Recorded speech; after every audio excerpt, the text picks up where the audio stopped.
Last episode, I identified flawed strategies as the number one reason why people either don't ever buy a mobile home park or plateau hard. To be more specific, the lack of a clear, viable, and effective strategy has ultimately killed many a would-be mobile home park entrepreneur from achieving their goals. We have 3 episodes based around strategy: Endgame and The Case for Different Mobile Home Parks, parts 1 and 2. Yet, over and over, I see people failing to progress due to strategy flaws. The culprit, in my opinion, is poor introspection. People struggle to answer, who am I? What do I want? And what am I truly willing to sacrifice? Ego-bruising defense prohibits honest and productive introspection. I'm 50 years old. Of course I know myself. 2 years of nothing but owners wanting absurd prices won't be fixed by me wasting my time thinking about how I take my coffee. Or, oh, I've already got that down pat. What I really need is blah. From straight ugliness to eye-rolling to denials to being ignored, I've encountered about everything over the years. For those that don't buy into my philosophy, I'm going to say this: we all change when we age. So even if you know yourself now, that doesn't guarantee you'll know yourself in 10 years. The introspection muscle atrophies like any other unused skill. We all could be better at it. And if you don't know what truly makes you happy, you must rely on luck to stumble into it. Rather than spending time dissecting the benefits of introspection, I want to take a different approach to this episode. In the over 200 newbies I've spoken to and informally mentored over the years, plenty have bought into my philosophy of introspection, but didn't know how to apply it to mobile home parks. Unfortunately, a podcast episode can never give you your own unique answers to those deeply personal introspection questions. Only you, by taking time and honestly challenging yourself, can you hurdle those ego-threatening obstacles. Apart from my mentorship program, I cannot help you answer those questions without spending time with you. But I can help in another way. I can give you examples of others who have fixed their strategy flaws. Through examples of the successes and failures of others, we might be able to reveal tactics you too can employ to craft your own effective strategy. Warning: this podcast features the truth about owning and operating mobile home parks. The following program is not designed to be sexy. It will not hype you up on MHPs. Rather, this is a raw take on this industry and how you find your own path to success.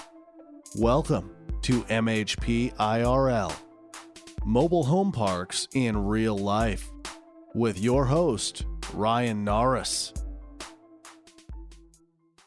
While introspection is, again in my opinion, the primary culprit of faulty strategy, I would say market knowledge and general mobile home park knowledge sits comfortably at number 2.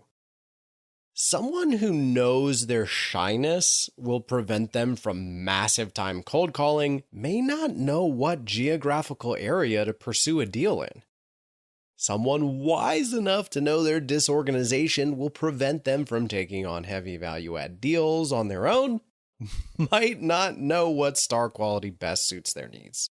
Beyond knowing yourself, you'll need to define a general set of deal criteria, which again, introspection will help you select, but you need that knowledge first. Again, I'll refer you to those 3 former episodes for you to take a deep dive into for further knowledge. To simplify strategy formation, we will select a couple of categories for you to make crucial strategy defining decisions. To even further simplify, we'll say each category has one of 3 degrees. The primary categories include lot count, geography, portfolio size, population, value add level, quality, speed to acquire, and spectrum of multiplication to preservation. I'll drop these categories in the show notes for your reference. In each of the following examples, we will cover each category and where said example falls within those spectrums. While real people did inspire the following examples, I'm going to alter the details for academic and privacy purposes. Example 1. We will start with an example of someone that constitutes a sliver of those trying to break into this business. Why a minority to start? Lessons tend to pop using extremes. So what's E1's story? E1 is in the C-suite of a major tech company worth millions of dollars, makes a base of $500,000 annually with very attractive bonuses. Oh, and absolutely loves his job. What's the problem here, right? Turns out, E1 is smart enough to know that at the drop of a hat, a new CEO could come in and bring her own C-suite team, sending E1 back to square one. Even close to the top of the corporate ladder, one can never truly have certainty. Something peculiar about E1 caught my attention. Even with all he had going for him, E1 wanted to pursue the exact same strategy most people want to take. Most people don't have close to 2 million liquid cash, which makes his example perfect. Let's dive into E1's strategy, discuss why others want to take it, explain why most others couldn't pull that off due to capital limitations, and finish off with some serious lessons one can learn even from a minority player. So, how can we replace $500,000 of income by purchasing mobile home parks? Let's start with math. With $2 million liquid, E1 needs to hit a 25% annual return on his invested dollar to match his base salary. That lot count likely would fall between 500 and 1,000. But with clear CEO skills he possesses, E1 would be excellently positioned to really scale a serious mobile home park company with thousands of lots and plenty of employees if he chose to go that path. But the man who inspired E1 reached out to Ian and I because he had plateaued. So even before being able to consider that path, he had to get started. Based off those facts, what do you think E1's strategy should be? Ian and I concluded E1's strategy categories should be medium to large lot count, geography that can afford to be a bit spread out, portfolio size of 500 to 1,000 lots, medium population MSAs, medium value add, fast speed to acquire, medium quality, and in the middle of preservation versus multiplication, leaning more towards the preservation side. Let's break down why I chose each of these categories for E1. With a roughly 25% return threshold, E1 needs some sort of value add. However, with a serious full-time job, heavy value add and lower quality assets are likely completely out, at least until he has a strong team in place with capacity for more work. Since E1 needs to place his capital ASAP, primary markets and higher quality assets will prove nearly impossible to produce these types of returns, as these markets are largely picked over. Given his short window to replace this income, waiting for a unicorn in that big city just doesn't make sense. Tertiary markets, on the other hand, could make a lot of sense as they produce higher yields, but they also come with risk that E1 just didn't wish to chase. While bigger parks are ideal, the bigger lot counts usually come with seriously compressed cap rates, detracting from his return threshold, so picking a couple markets and also attacking medium-sized opportunities as bolt-on acquisitions really makes a lot of sense. Capital preservation usually means a 4 to 10% annual return. Capital multiplication should yield well over 100% returns. E1 lies in that 20 to 30% range, fitting him comfortably in the middle of the two, closer to the capital preservation side. With that strategy breakdown, now E1 can attack those medium to large properties in secondary markets with light to medium value add. He can zero in on a handful of states and blitz those brokers, hit the phones, send out the mailers, as he could be laid off at any moment. Once he acquires his first, he can overhire, meaning pay up for an employee and gradually add capacity, as he doesn't have the time to do this solo with his job. Let's stop here. This all sounds crisp, clear, and obvious what this person needs to do, right? Well, I am telling this story in a non-linear fashion. That's the end of the story. Let's flash back to the beginning. Our first conversation with this individual that inspired this example went as such. Oh, you guys rock, I want to invest with you.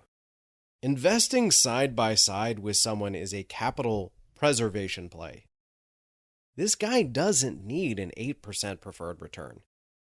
That on $2 million is only $160K per year, well short of his base salary. Even if he hit a 10% annual return, that's still only 40% of the way to his income goal.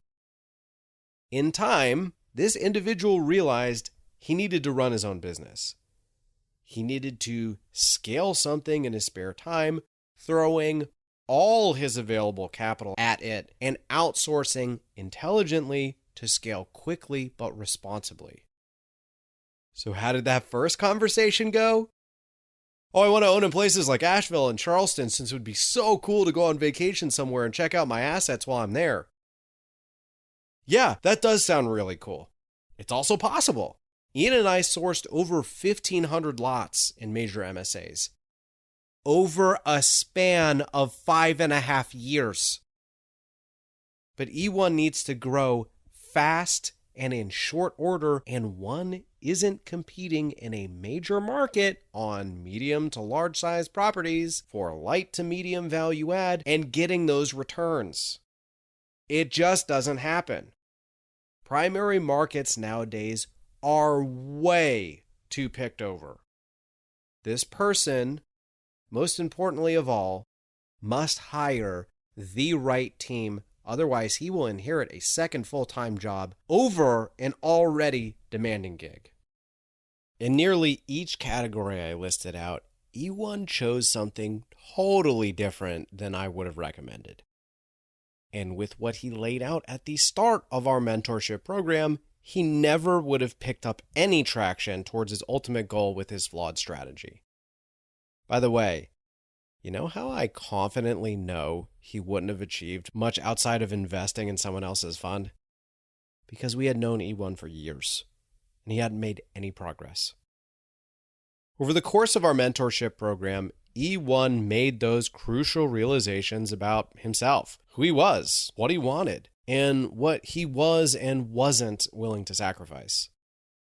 Something that seems so obvious to us when spelled out like I did completely blinded the person who inspired this example. Even when we laid out this strategy for him, E1 still took nearly 30 days to really buy into it. Now, he is full speed ahead, having already closed on a big property and with several more under contract as of this recording. This progress happened within just 4 months of him buying into the strategy we helped lay out for him. Obviously, most people don't have $2 million liquid, so what lessons can the rest of us peel off from E1? E1 wanted what most newbies tell me they want. Light value add in big markets on medium to high quality assets with minimal work, quick employee hires in secondary to primary markets, all while multiplying their capital. Oh, and all of this like yesterday. While E1 started off wanting what everyone else seemingly starts off wanting, he also had $2 million cash, which obviously changes things. Even then, through introspection with our guidance, he came to the conclusion that a completely different strategy best suited his needs. By the way, E1 still faces a serious struggle scaling this company while being an executive at a major company and a family man.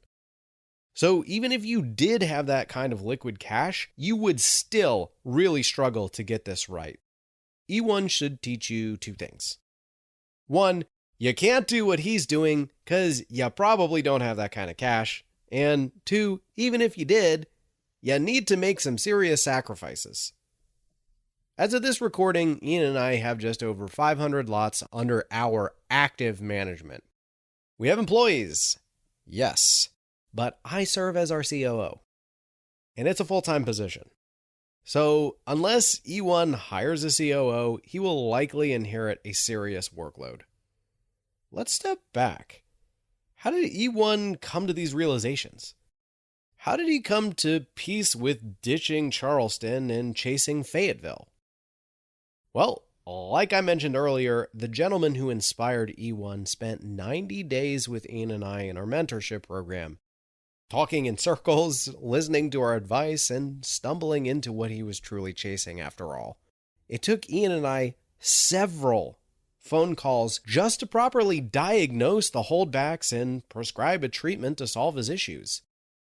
Even then, E1 needed time to internalize, push back on, and really fight to come to terms with himself on the ideas Ian and I laid out for him. It's almost like demolishing an older building to develop and build a new one in its place. Step one is to always understand what type of building can even replace the current one. Then one must properly demolish the older building, and then finally from a vacant plot of land can one start to build the foundation of the core mobile home park strategy on that vacant lot. This process takes time. You'll go backwards before you go forwards. It's really tough, but absolutely necessary to overcome a plateau. E1, while his details don't match this exactly, comes close enough to hopefully get y'all to see that even if you have what you think you need to be successful in this space, you'll still struggle. Have to take risks, make sacrifices, and be okay not having your mobile home park journey play out the way you originally thought it would. And that's okay, but only if you let it be okay. Before we move on, I'll say that the thing that will make this person who inspired E1 successful in this space is his ability to let himself surrender to the process. He let go of preconceived notions, admitted his shortcomings, while defended positions he really felt he couldn't budge on. And those qualities allowed him, over several months into our mentorship program, to craft a strategy that has really helped him make a splash into this space in an incredibly short period of time. Example 2. Let's go to the opposite end of the spectrum with someone who started with nothing, like us. Simply put, E2 has effectively no money. While living barely over paycheck to paycheck, E2 also sported no network and no experience. Oh, and needs to be full-time ASAP. So, what do you think E2's strategy should be? Again, let's start with math. If E2 needs to replace $50,000 of annual income, but doesn't have any material capital dollars to begin with, well, then 0 multiplied by anything still equals 0. So he's left with no option but to pursue opportunities that can double or triple in value.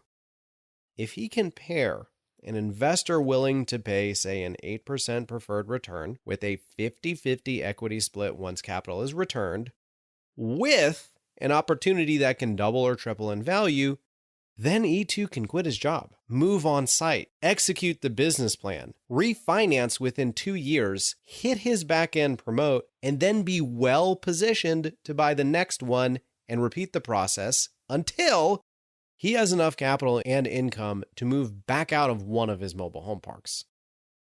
Quite frankly, that's about the only way for E2 to get full-time ASAP. So how does that look? Strategy categories include small to medium lot counts, geography needed to be close to his family, portfolio size can be small, heavy value add only, smaller to medium sized populations primarily, low to medium quality, and this needs to be 100% capital multiplication since E2 has no cash. If willing to live full-time in his own asset, E2 could focus on more riskier, higher reward opportunities. So he could buy something rural if need be, or small, or even low quality. How did E2 take this? Unlike E1, this former mentee actually spent only about one phone call with us on strategy. His humility, self-honesty, and willingness to surrender to the process catapulted his journey. The willingness to sacrifice the comforts his corporate job provided him were impressive, but also crucial to his journey into this space, as he really didn't have any other option. Now, to be fair, quitting an entry-level position while young, single, with no kids is fundamentally easier than when you're middle-aged, married with kids, and work in the C-suite. That being said, the individual who inspired E2 is an absolute legend. He makes me uncomfortable with the amount he's willing to sacrifice to get there. Uprooting your life, regardless of where you're at, takes serious courage. And E1 doesn't lack courage either. It just took him a bit longer since he had more to lose. So what can we learn here? Since E2 also really falls into the minority of wannabe mobile home park entrepreneurs. 2 things. 1, major sacrifices can pay major dividends. And 2, cash flow in corporate America traps you in it. As of this recording, E2 is under contract on a property he plans to move into, pay himself the on-site property manager's salary, live for free, pay back the preferred return within 2 years, learn from the front lines, and then be positioned within 2 years to grow his company from the ground up. He's chasing his dream. And while the first few chapters don't appear to be sexy at all, with a salary sub $30,000 per year and a life in a single wide, this person's 5 to 10 year outlook could be mind-blowing. While there's no guarantee the risks and sacrifices pay off, the reward does exist, and in a big way. So why doesn't E1 just do the same? You see, even with $2 million liquid cash, E1 is trapped. His lifestyle grew from and tethered him to that income he makes. So even at $200,000 per year, he wouldn't jump off full-time into mobile home parks. I know that sounds insane. Someone wouldn't quit to go full-time in mobile home parks for $200,000 per year? When I started out, making half of that would have been a dream. Corporate cash flow is a curse. The bigger amount coming in, the harder it is to cut the cord. Ironically, the more successful you become in that world, the deeper entrenched you become. E1 is a very talented person, but you cannot blame him for thinking that. He's human. Even he needed time, understandably so, to come to peace with the major risks he would be taking to chase his mobile home park dreams. E1 also deserves credit for having the courage to risk something he worked his whole life to achieve and may never be able to get back. E2, meanwhile, never had but a fraction of E1's salary. While easier to make the decision to quit, one must still credit E2 for having that courage to admit that he likely would never make close to that in corporate America. Think about that too. E2 admitted he wasn't good enough. Ouch. That took courage. Both E1 and E2 utilized courage, humility, and introspection to demolish their original flawed strategies and replace them with new, effective strategies. But somewhere in between a hyper-successful executive and an entry-level employee is where most people fall. So, with these two examples in mind, let's look at someone more representative of the masses. Example 3.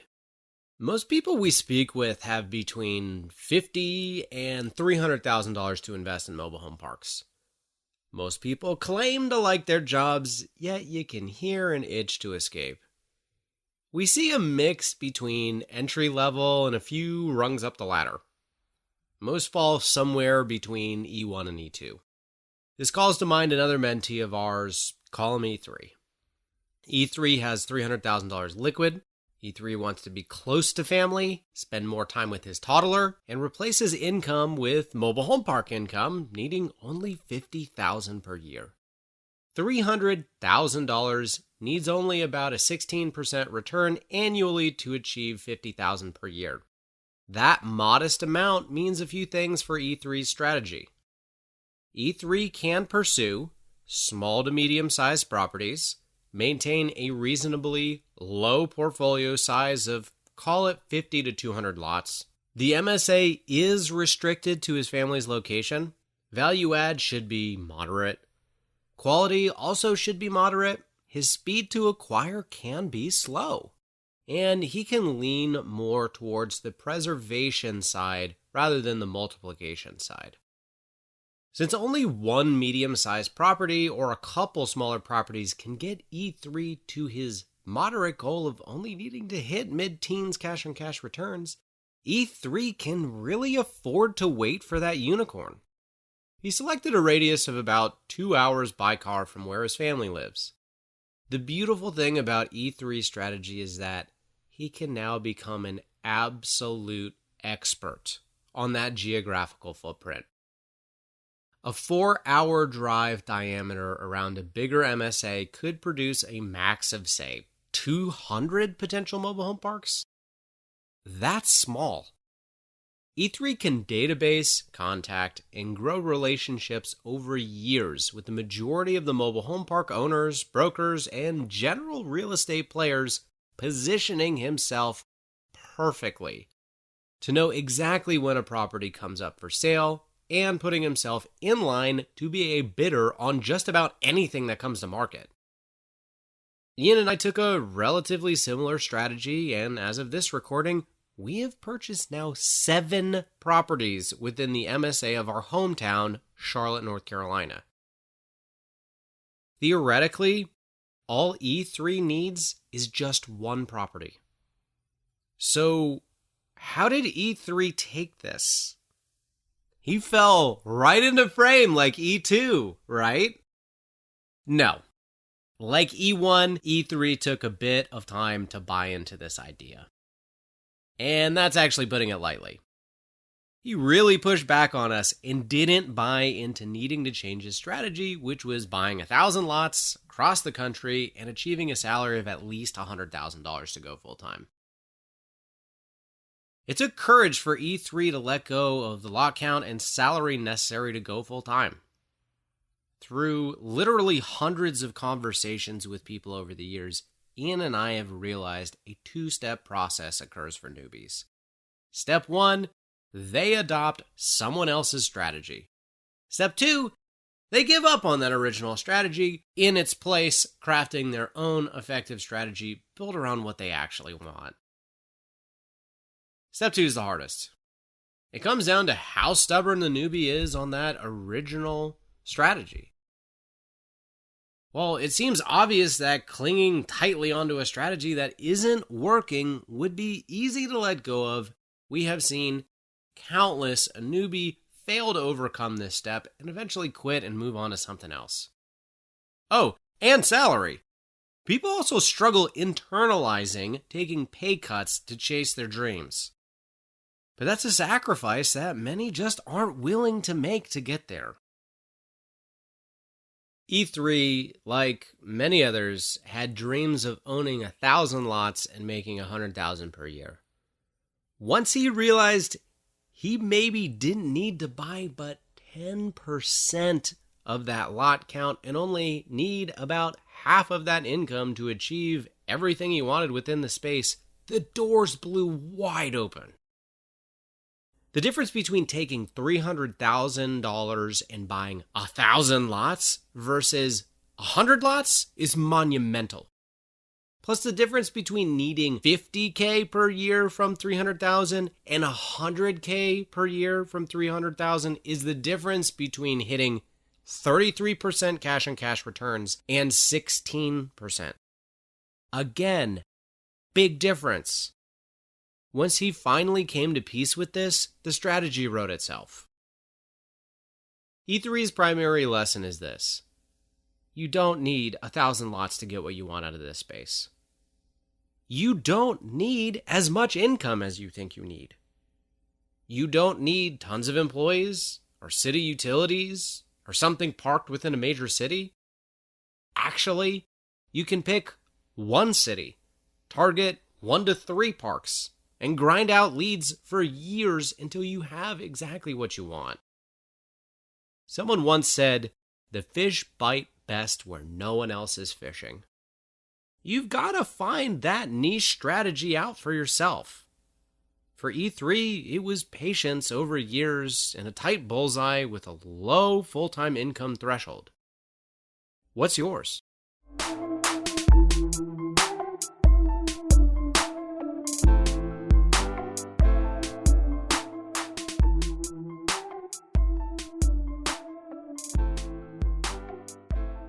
A friend of mine in the space recently thanked me for my lack of dogmatic advice. I simply responded, "Thank you," and yes, there is more than one way to make money in this space.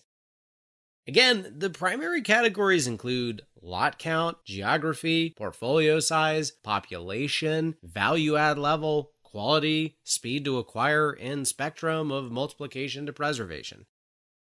You should self-assess to figure out what skills you have, what skills you need, what skills you can outsource and which you can't, what you are willing to do and what you aren't willing to do, all to select deal criteria from these categories.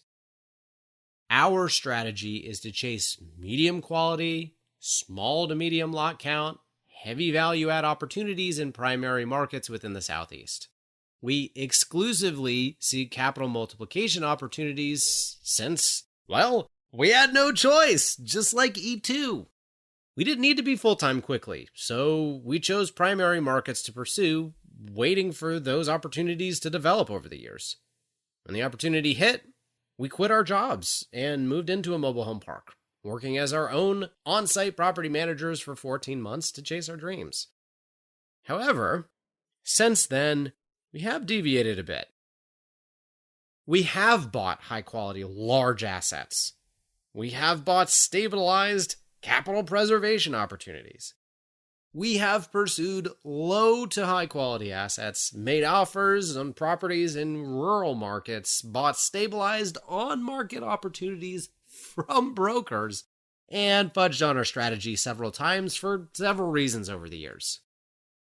So after all of this talk about having a crisp, rigid strategy, why? What am I doing? Am I a hypocrite to preach one thing and do something completely different? Well, I'm a full-time real estate entrepreneur. Now, years later, I can afford to experiment. And more importantly, I'm no longer plateauing. Also, my wants and what makes me happy has either changed or become clearer over the years. On the one hand, this episode does preach rigidity. Yet, somewhat hypocritically, I'm admitting to you now that I bend and sometimes break my own strategy.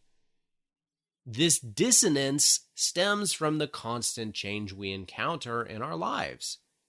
We need to be constantly engaging in introspection to be sure we are fighting for what makes us happy now and what will continue to make us happy in the future. But for those looking to get in the game, or those already in but plateauing or really struggling, then yes, rigidity to a newly formed strategy may be the correct next move to get going in the right direction. If the lack of a defined, effective strategy prohibits growth, like we saw in E1 and E3. But the flip of that rigidity can be equally as devastating. If you find yourself saying, I'll go anywhere for a good deal, what you create by saying that is a lack of actionable and effective strategy because you realistically can't be cold calling and developing relationships all over the place, which E2 was really facing at the time, as all he needed was one good property to get full time. You need to strike that balance between a rigid, refined strategy and a flexible, go with the flow type strategy. This is what makes strategy formation so tough from my perspective as a podcaster, because I could be giving you advice to be more rigid when you need to be more flexible, or vice versa. You could hear on a podcast that heavy value add opportunities are the way to go when moderate value add opportunities may better serve you, as we saw with E3. Unfortunately, your strategy could go in so many directions for so many reasons that it's really difficult to just consume content and self-educate and get it all figured out. It comes down to this: introspection and challenging assumptions. If properties feel too overpriced, then change your strategy to survive and thrive in overheated markets. If properties seem to be too much work, then change your strategy to allow you to go full-time faster or hire employees quicker, even if that means it comes at a loss to you. If you can't compete in your local market, then expand to other markets. If you can't work through your database enough, then cut down the leads you pursue. If you can't go full-time, then be okay not making much money until scale solves that problem. If you hate cold calling, partner with someone who loves it, or just focus on brokers. Regardless, keep challenging your own assumptions to bust through a plateau. Figure out, am I being too rigid or not rigid enough? Life requires this weird balance between rigidity and flexibility. Vision unites the two.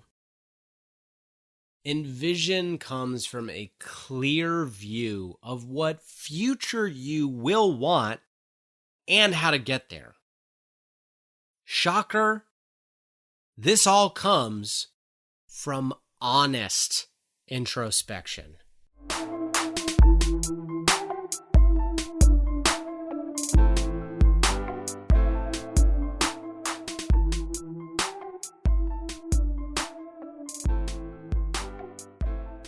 Entrepreneurs make mistakes, but with the overwhelming amount of free information out there, you don't have to be doomed to making those same mistakes. You just have to find a consolidated version of the most important information. What if I told you I'll gift you all of my DD mistakes I've made over the years for free? Just leave me a 5-star review, screenshot the review after it goes live, and email it to me at my website, archimedesgrp.com. Afterwards, join our Facebook group, Mobile Home Park Mastermind. You'll find hundreds of other mobile home park owners sharing ideas, contractors, and deals. It's free to join, and we would absolutely love having you join us.